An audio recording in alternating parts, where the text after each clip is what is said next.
تندرستی تاجیکستان شام 17 سپتامبر آخرین ارقام مربوط به وضع پاندمی کرونا ویروس را در جمهوری نشر کرد.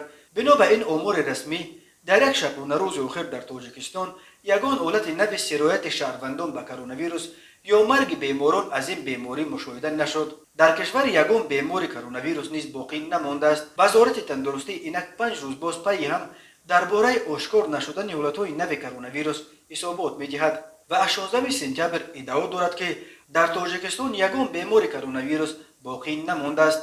منتقدان به این ادعای وزارت تندرستی باور نمی‌کنند و می‌گویند این نهاد به کدام دلیل نوروشن دیگرباره همان سیاست اشتباهی پنهان کردن وضع واقعی پاندمی را پیش گرفته است. آنها هشدار می‌دهند که در نیمه اول سال این پنهانکاری وزارت تندرستی به یک موج عظیم کرونا ویروس آورد که در تابستان سال جاری باعث گرفتاری هزاران نفر و مرگ دهها تن از شهروندان از این ویروس شد. اما وزارت تندرستی وقتی خبر به نیستی رسیدن پاندمی در تاجیکستان را اعلام کرد و گفت چاره‌های اندیشیده مقامات بخصوص معرکه سراسری واکسینه زنی سبب شد که دامنه پاندمی در تاجیکستان به حد صفر رسانیده شود.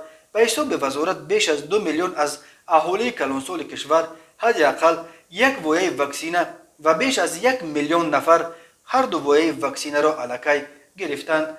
طبق نقشه ملی قرار است که در تاجیکستان همه 5.8 میلیون اهالی سنشان از 18 بالا از کرونا ویروس واکسینه بگیرند. برای این نزدیک 12 میلیون وایه واکسینه لازم است. تاجیکستان تا امروز توسط برنامه کوواکس به طور رایگان نزدیک 5 میلیون وایه واکسینه ضد کرونا ویروس را رایگان به دست آورده است.